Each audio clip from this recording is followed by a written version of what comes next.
Okay. Hi, good afternoon. Good afternoon, ma'am. Please okay. Please introduce yourself. My name is Joy Dapanan Sanchez, 33 years old. Why do you want to work as a domestic helper?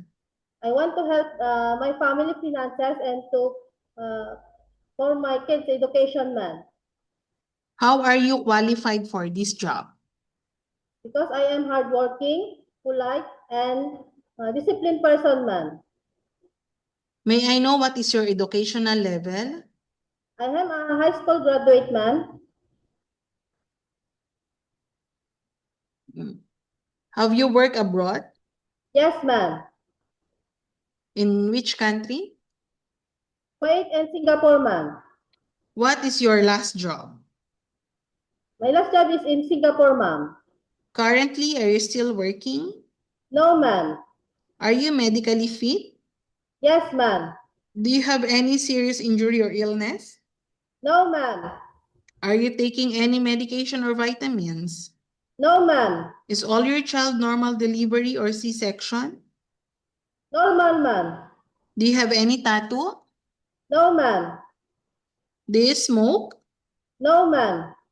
Do you drink alcohol? No, ma'am. Do you know how to cook? Yes, ma'am. Do you have any other special skills? Gardening, ma'am. So, what kind of food you can cook? I can cook Filipino food and Arabic food and Chinese food, ma'am. Okay. Do you have experience taking care of the baby? Yes, ma'am. Whose baby you taking care of before? My baby and my previous employer, ma'am. Do you have experience taking care of the elderly? No, ma'am. But are you willing to do? Yes, ma'am.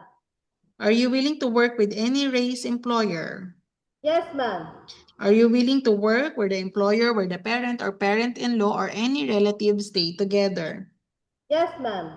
Are you aware that you have to do all the housework, including gardening and car washing? Yes, ma'am.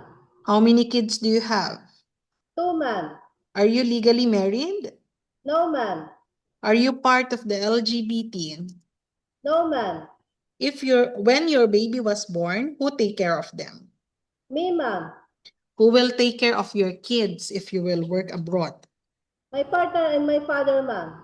You are not allowed to use handphone during working hours. Do you agree? Yes, ma'am. No friends and relatives can come in the employer's house. Do you agree and understand? Yes, ma'am. You strictly need to surrender your phone to your employer in the morning and they will return back to you once your work is done. Do you agree and understand? Yes, ma'am.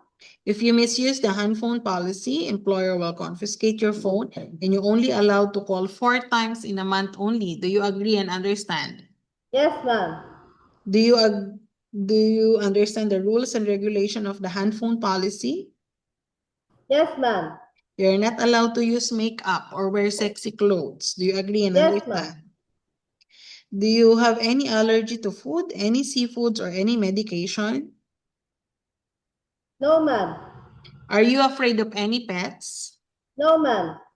Do you have any friends or relatives here in Malaysia? No, ma'am. How many years are you planning to work in Malaysia? 4 years, ma'am. Okay. If let's say your employer still wants you, are you willing to renew? Yes, ma'am. Have you taken your vaccination and booster? Yes, ma'am. What medicine? Pfizer, ma'am. Have you infected by COVID or Omicron before? No, ma'am. Are you aware that you have an off day but you are not allowed to go out? You will rest inside the employer's house only. Yes, ma'am. Have you undergo any surgery before? No, ma'am.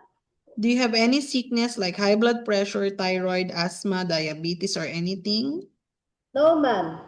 Are you wearing eyeglasses? No, ma'am. Do you have any problem in hearing? No, ma'am. Have you met any accident before, like broken No, leg, ma'am. hand, or any metal in your body? No, ma'am. Do you understand and agree that we will upload your video recording in our website? Yes, ma'am. If your employer is watching you right now, what you want to tell them? Hi, ma'am. Choose me because I am hardworking, kind, disciplined person, and I have experience working abroad, ma'am. Okay, so Joy, if let's say there's an employer wanted to interview you, we will inform your agency or we will directly call you, okay? Yes, ma'am. Okay, thank you for your time.